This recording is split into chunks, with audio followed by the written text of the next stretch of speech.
बधाई हो सुमित्रा जी, आपकी छोटी बहू रेखा माँ बनने वाली है। रेखा 2 महीने गर्भ से है। क्या कहा डॉक्टर साहिबा? मेरी बहू रेखा माँ बनने वाली है। भगवान का लाख लाख शुक्र है।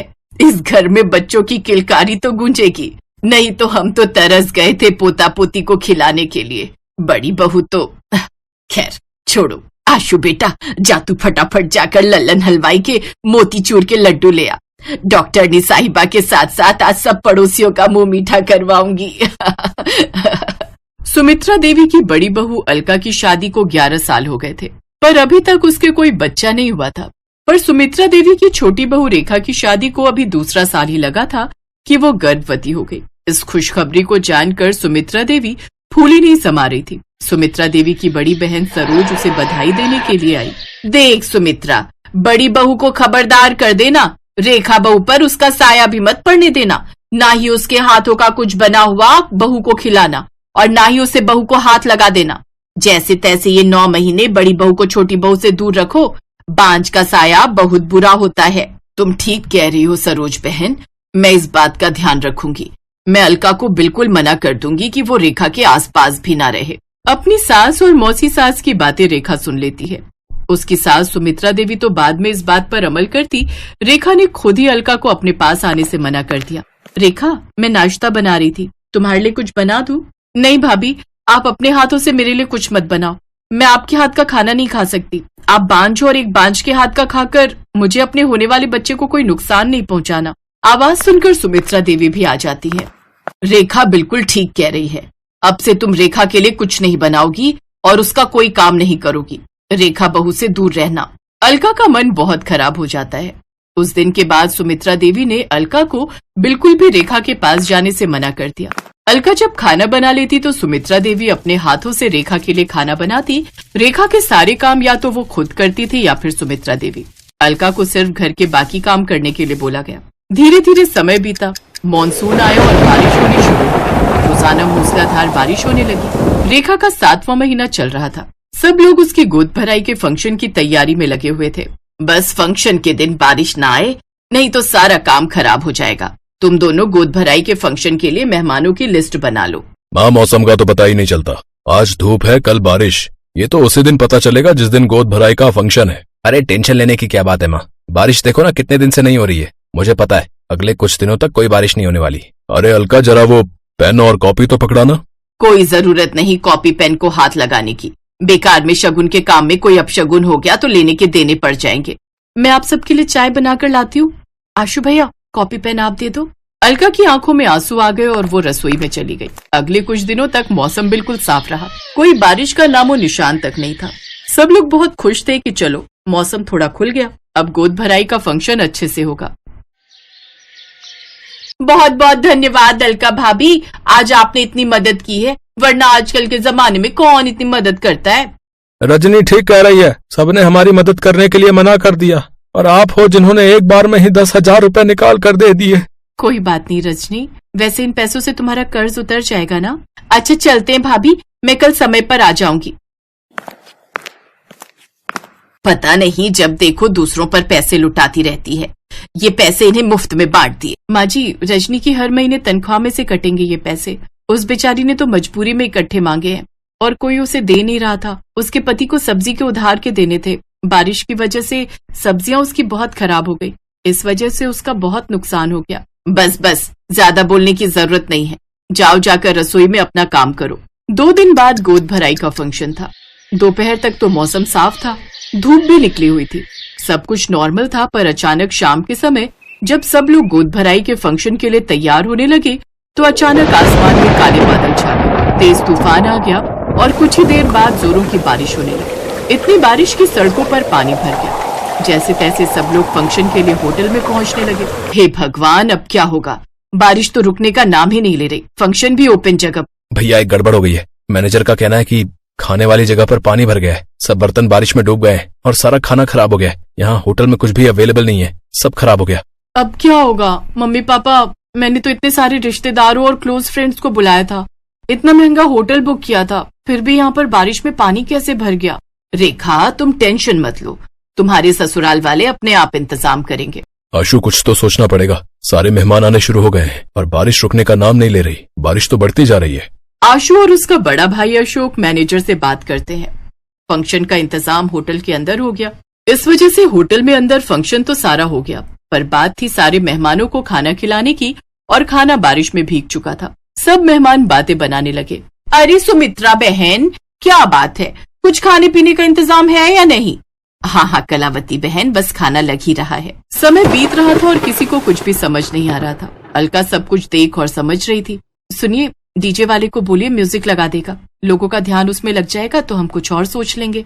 हाँ, ये तुम ठीक कह रही हो, मैं अभी जाता हूँ। अलका को परेशान देखकर रजनी उसके पास जाती है। अलका भाभी, अगर आप कहो तो मैं इनसे बात करूं।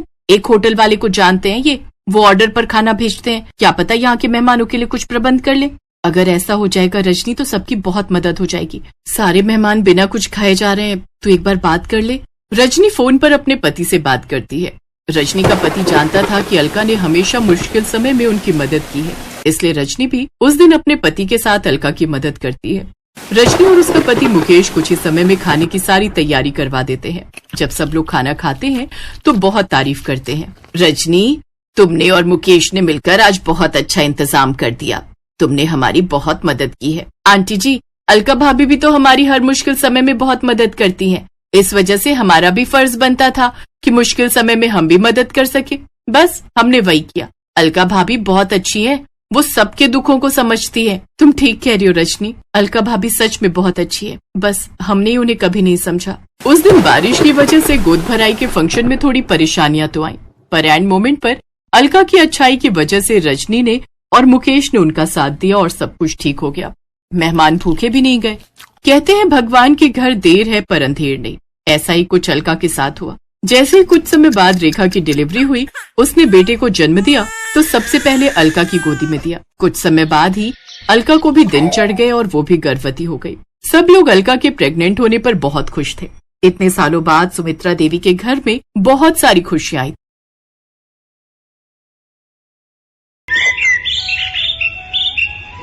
दिव्या, तुम चुपचाप इस बेड पर लेटी रहो। तुम्हें यहाँ से हिलने की कोई जरूरत नहीं है, ओके? तुम्हें जो भी चाहिए होगा तुम शांति से या माँ से कह देना। ठीक है बाबा, अब मैं सिर्फ आराम ही करूंगी। खुश। शांति घर का सारा काम खत्म करके जा रही होती है कि तभी उसकी मालकिन रमोला उसे आवाज लगाते हुए कहती है, अरे ओ कामचोर शांति, कहाँ जा रही हो? मालकिन, मेरा सारा काम खत्म हो गया, अब मैं घर जाऊं? हाँ, चली जाना, लेकिन ये तो बता, तूने मेरी बहू को दूध दिया? तू तो जानती है ना वो प्रेग्नेंट है और उसके पेट में हमारे खानदान का चिराग है। उसके खाने पीने में कोई कमी नहीं होनी चाहिए। मालकिन, मैंने तो उनको दूध गर्म करके दिया था, लेकिन उन्होंने नहीं पिया। ओहो, ये दिव्या भी ना अपना बिल्कुल ख्याल नहीं रखती। अच्छा ठीक है, मैं देख लूंगी, अब तू जा। और हाँ, कल सुबह टाइम से काम पर आ जाना। जी मालकिन, आप फिक्र मत कीजिए, मैं सुबह ठीक समय पर आ जाऊंगी। मीनाक्षी, देखो तो माँ भी काम से आ गई। जरा हम दोनों के लिए एक एक कप चाय बना दो, दिन भर की हमारी सारी थकान दूर हो जाएगी। अरे बेटा, क्यों बहू को परेशान कर रहा है? चाय मैं बना देती हूँ। ऐसी हालत में तो इसे आराम करना चाहिए, लेकिन इस बेचारी को तो काम से फुर्सत ही नहीं जो आराम कर सके। माँ जी, आप परेशान क्यों होती हैं? मैं इस घर की इकलौती बहू हूँ तो इस घर की सारी जिम्मेदारियां भी तो मेरी ही हुई ना। और वैसे भी जब आप इस उम्र में इतनी मेहनत कर सकती हैं, तो क्या मैं अपने घर का काम भी नहीं कर सकती? और रही बात मेरे माँ बनने की, तो मैं अपना और अपने बच्चे का अच्छे से ध्यान रखती हूँ। एक और अमीर बहू दिव्या जहाँ सारा दिन आराम करती, तो वहीं दूसरी तरफ गरीब मीनाक्षी अपनी गर्भावस्था की हालत में भी घर का सारा काम करती। एक रोज दिव्या अपने पति और सास के साथ हॉल में बैठी हुई होती है, तो वो अपने पति से कहती है, पीयूष, आज मेरा पिज्जा खाने का बहुत मन कर रहा है, प्लीज ऑर्डर कर दो ना। हाँ डार्लिंग, मैं अभी ऑर्डर कर देता हूँ। तभी कुछ देर में डिलीवरी बॉय पिज्जा लेकर घर आता है।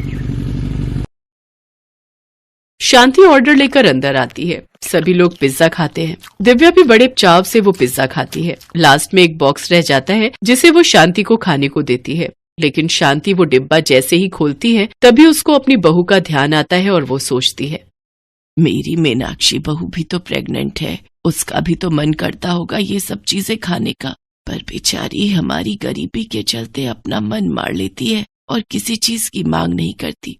ये पिज्जा मैं उसके लिए ले चलती हूँ, बेचारी खुश हो जाएगी। शाम को शांति वो पिज्जा लेकर घर आती है। तब तक वो पिज्जा ठंडा हो चुका होता है, जिससे उसका स्वाद भी आधा हो गया था। ये ले मीनाक्षी, तेरे लिए पिज्जा मालकिन की बहू ने ऑर्डर किया था। उसका ये खाने का बहुत मन था। उन्होंने एक डिब्बा मुझे दिया था, तो मुझे लगा तुम्हारा भी तो मन करता होगा ना इसे खाने का, इसलिए मैं तेरे लिए ये ले आई। अब देख बेटा, हमारे पास तो इतने पैसे हैं नहीं कि मैं तुझे ये सब चीजें खरीद कर दे सकूं। माँ जी, आप ये कैसी बातें कर रही हैं? आपने मेरे बारे में इतना सोचा, यही मेरे लिए काफी है। और वैसे भी मुझे कुछ नहीं चाहिए खाने को। मुझे अपने इस घर में जो मिलता है मैं उसी में बहुत खुश हूँ। मेरी प्यारी बहू सदा खुश रहे। ऐसे ही कुछ दिन बीत जाते हैं। दोनों अमीर गरीब घर की बहुओं को 8 महीने पूरे हो जाते हैं। तभी रमोला किसी से फोन पर बात कर रही होती है। अरे हाँ, तुम सब ठीक समय पर पहुंच जाना। अच्छा चल, अब मैं फोन रखती हूँ, मुझे और भी बहुत सी तैयारियां करनी है। कमरे में सफाई कर रही शांति रमोला की सारी बातें सुन लेती है। फिर वो रमोला से पूछती है, क्या हुआ मेम साहब, किस बात की तैयारियां चल रही हैं? तभी दिव्या वहाँ आ जाती है और वो शांति से कहती है, वो क्या है ना, कल मेरी गोद भराई है, बस उसी की तैयारियां चल रही हैं। गोद भराई? पर उसमें क्या होता है? गोद भराई बच्चे और माँ के लिए की जाती है, जिसमें आने वाले नन्हे मेहमान को ढेरों शुभकामनाएं दी जाती हैं, आशीर्वाद दिया जाता है और दुआएं दी जाती हैं, और बहुत सारे गिफ्ट्स भी मिलते हैं। रमोला की बात सुनकर शांति सोच में पड़ जाती है। अरे, मेरी बहू को भी तो 9वां महीना शुरू हो गया है, फिर तो मुझे भी उसकी गोद भराई करवानी चाहिए। तभी रमोला चिल्लाते हुए कहती है, अरे किस सोच में पड़ गई, अब जल्दी से काम कर, घर में बहुत सा काम पड़ा है। शाम को सारा काम खत्म करके शांति घर आती है तो उसका बेटा उससे पूछता है, अरे माँ, आज आने में इतनी देर कैसे हो गई? हम कब से आपकी राह देख रहे हैं। वो क्या है ना बेटा, कल मालकिन की बहू की गोद भराई है, बस उसी की तैयारियों में लगे हुए थे। वैसे बेटा, मैं सोच रही थी कि क्यों ना हम भी मीनाक्षी बहू की गोद भराई करें, उसको और बच्चे को लोगों का आशीर्वाद मिल जाएगा। वो तो ठीक है माँ, लेकिन तुम तो जानती हो इन सब में कितना खर्चा आ जाएगा, और कुछ दिनों बाद मीनाक्षी की डिलीवरी है, तो हमें आने वाले बच्चे के लिए भी कुछ पैसे बचा कर रखने होंगे। हाँ माँ जी, रहने दीजिए, कहाँ हम अपनी तुलना बड़े लोगों से करें, ये सब फालतू का खर्चा रहने दीजिए। अब मैं कुछ नहीं सुनना चाहती। कल मालकिन के घर गोद भराई है और परसों अपने यहाँ, और तुम लोग चिंता मत करो, मैं कम से कम खर्चा करूंगी, सारी सजावट मैं अपने हाथों से करूंगी।